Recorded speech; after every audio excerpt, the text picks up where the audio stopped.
तक ऐसन गाना हुए कि जौन एकदम हृदय के स्पर्श कर देला, झकझोर देला। क्योंकि कहल जाला ये ब्रह्मांड का सबसे पवित्र प्रेम शिव शक्ति का है, और ऐसा प्रेम बहुत ही सौभाग्य से किसी किसी जीवात्मा को मिलता है और वो ओकर कदर करे। क्योंकि महादेव और महाशक्ति का जो प्रेम है ना, वो प्रत्येक कालखंड में हमेशा एक दूसरे के लिए ही रहल, कभी भी उनकर प्रेम एक दूसरे के विपरीत ना रहल। क्योंकि शिव में ही शक्ति है और शक्ति से ही शिव हैं।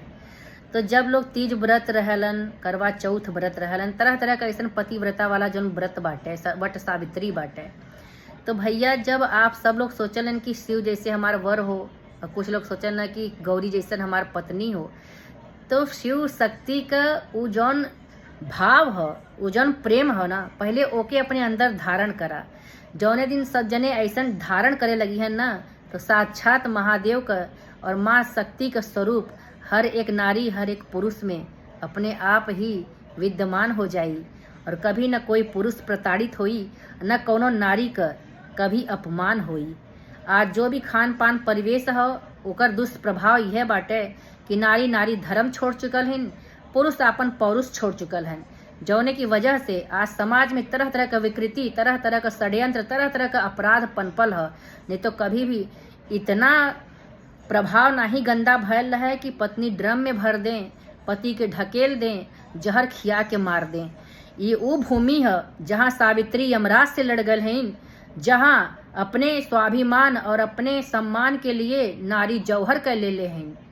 और कहीं कहीं पुरुष प्रधान लोग भी बहुत गलती कैले हैं कि पर नारी के चक्कर में अपनी नारी का अपमान किए हैं, दूसरी की चक्कर में अपनी ब्याहता को उन्होंने बहुत कष्ट दिया है, जिंदा जलाया है। तो इन सब का प्रभाव समय लौटाता जरूर है। कहते हैं जो किसी से नहीं सीखता उस समय से सीखता है। तो समय हर एक का आता है। कभी पुरुषों ने अत्याचार किया, नारी ने सहा, अब नारी के द्वारा किया गया अत्याचार पुरुषों को सहना पड़ रहा है। तो ये तो अंतर्द्वंद है। जैसा आप करोगे वैसा आप भरोगे, जो बोओगे वही काटोगे। तो अच्छा सोचिए, अच्छा विचार कीजिए, अच्छा रहन सहन खान पान कीजिए और अच्छे से केवल भजन कीजिए। जिन्होंने भजन किया उन्होंने अपना सब कुछ बना लिया। आपकी वजह से आपका ही जीवन नहीं, आपके आने वाली संतति का और आपके परमार्थ से आपके पूर्वजों का भी कल्याण हो जाता है। एक भागीरथ ने अपने सहस्त्र पूर्वजों को तार दिया। क्या हम अपने आप को और अपने आने वाली संतति के लिए कुछ नहीं कर सकते? हम अपनी आगामी पीढ़ी को वो मार्ग दे सकते हैं जिससे उनका जीवन सुखी रहे, संपन्न रहे और हमेशा एक संस्कारी वातावरण में रहे, ताकि वो अपने जीवन को एक लक्ष्य दे सके। और परमात्मा सर्वत्व है, वो आप जब भी पुकारेंगे आपके निकट ही रहेगा। बस उसे देखने के लिए आपका वो दिव्य चक्षु होना चाहिए, आंतरिक दृष्टि होनी चाहिए। बुरा लगा हो तो क्षमा चाहेंगे, लेकिन हम जो भी कहते हैं तर्क संगत कहते हैं, आत्मिक चेतना से कहते हैं, जो हमारे गुरु महाराज की प्रेरणा है, जो हमारे महादेव का आदेश है, जो वो कहाते हैं वो हम कह देते हैं।